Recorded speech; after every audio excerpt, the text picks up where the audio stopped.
Hello friends, बरायबाय Bodo info official YouTube channel आशा खालामो गासैबो मोजां दङ।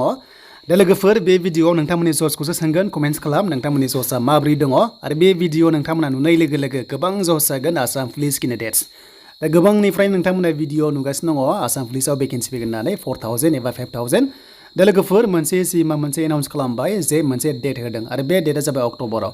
स' बबे डेटआव नोंथांमोना अफिसियेल नटिफिकेसन मोनगोन एबा एप्लाइ खालामनो हागोन बेनि सायाव मोनसे आपडेट लाबोदों गोदान साख्रि आसाम पुलिस बेनो जाबाय पस्टआ 5000 एबा 5000 आपकामिं।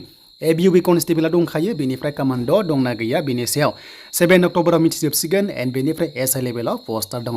स' बिदिबा गोबाव खालामा बबे डेटआव होगोन जों डिटेल्सखौ नायगोन गोबाव खालामा जाय नोंथांमोना बड' info YouTube चेनेलाव गोदान साबस्क्राइब खालामना ला गोबां साख्रिनि आपडेट नोंथांमोना मोनबाय थानो हागोन आरो लोगोसे एडिआरइ नोंथांमोननिबो बेनो जाबाय गोबां फैगासिनो दङ। नोंथांमोननि 22,000 भेकेन्सि फैगासिनो दङ 10 फार्स्टनिफ्राय मिनिमाम नोंथांमोना हागोन आरो लोगोसे क्लास 4 एबा ग्रेड 4 होनोबा नोंथांमोनाहाय आरोबाव क्लास 8 पासनिफ्रायनो हागोन। स' गोबाव खालामा जों थांनि फै अफिसियेल वेबसाइटआव जों आसाम पुलिसनियाव। स' लोगोफोर नोंथांमोना अफिसियेल वेबसाइटआव फैयोब्ला बेबादि मोनखायो बेखौथ' मिथियो रावबो गैया एसएलपि आरबानि नोंथांमोननि माखासे रिलिखौ कन्डाक्ट खालामबाय थायो आरो नेक्स्ट लेभेलावबो खालामगोन एन्ड बेनिफ्राय मोनसे बाथ्रा होदोंमोन जोङो जे जोंहा लाथारोबा अक्ट'बरनि 7 सिम लानो हागौ होननानै अफिसियेल नटिफिकेसना बेनो जाबाय एडिआरइखौ लाफानानै एडिआरइखौ लानानै बेनिफ्राय आसाम पुलिसखौ लानानै 7 अक्ट'बरसिमाहाय सिगां मोनसे आपडेट होदोंमोन जे सेप्तेम्बर लास्ट उइकनिफ्राय अक्ट'बरसिम फार्स्ट उइकसिम स' नोंथांमोना माखासे अफिसियेल नटिसखौ मोनबाय थागोन।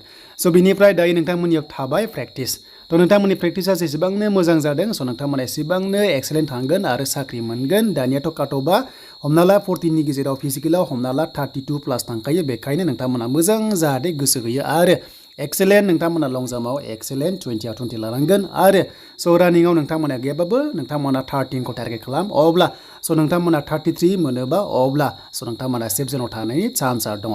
एन्ड बेनिफ्राय सेलेक्सन प्रसेसआ डिस्ट्रिक्ट जागोन ना अल आसाम जागोन जेब्ला अफिसियेल नटिस मोनगोन अब्लासो मिथिसिगोन। स' दानिया बे आपडेटआ पजिटिभा मा सोर होनदों माब्ला ओंखारगोन नोंथांमोना आसाम पुलिसाव नैबे 5000 भेकेन्सियाव जों दानिया नायनोसै फैदो गोबाव खालामा मोनसे भिडिअ क्लिप। অহা 7 অক্টোবৰ তাৰিখে আমি অসম আৰক্ষীৰ বিভিন্ন পৰ্যায়ৰ 5000 আৰু নতুন পদ নিযুক্তিৰ বাবে মুকলি কৰি দিম যাতে অসম আৰক্ষী এটা ৰিক্ত স্থল যুক্ত য'ত খালী ভেকেন্সি নথকা এটা আৰক্ষী বললৈ ৰূপান্তৰ হ'ব পাৰে। स' बेनिफ्राय नोंथांमोना मिथिबाय बिथाङा फोसावबाय डेटखौहाय 7 अक्ट'बराव नोंथांमोना एसएलपिआरबिआव अफिसियेल नोंथांमोना लिंकखौ मोनगोन एबा अफिसियेल नटिफिकेसन मोनगोन बेनिफ्राय स' लास्ट डेट फोसावाखै जायखिजाया 7 अक्ट'बराव स' नोंथांमोना खालामनो हासिगोन आसाम पुलिसाव 5000 भेकेन्सियाव 10 फार्स्ट एबिआव हागोन बेनिफ्राय एचएस पास एबिआव आरो लोगोसे इउबिआव हागोन आरो जायफ्रा डिग्री फार्स्ट नोंथांमोनाहाय हागोन गासैबो पस्टआव 10 फार्स्टनिफ्राय आप टु डिग्री फार्स्टआव कनस्टेबलनिफ्राय एसआइ लेभेलाव हाजोबगोन। जायफ्रा 18 इयार्सनिफ्राय 30 इयार्सआव दङ नोंथांमोना आसाम पुलिसाव इलिजिबल जागोन।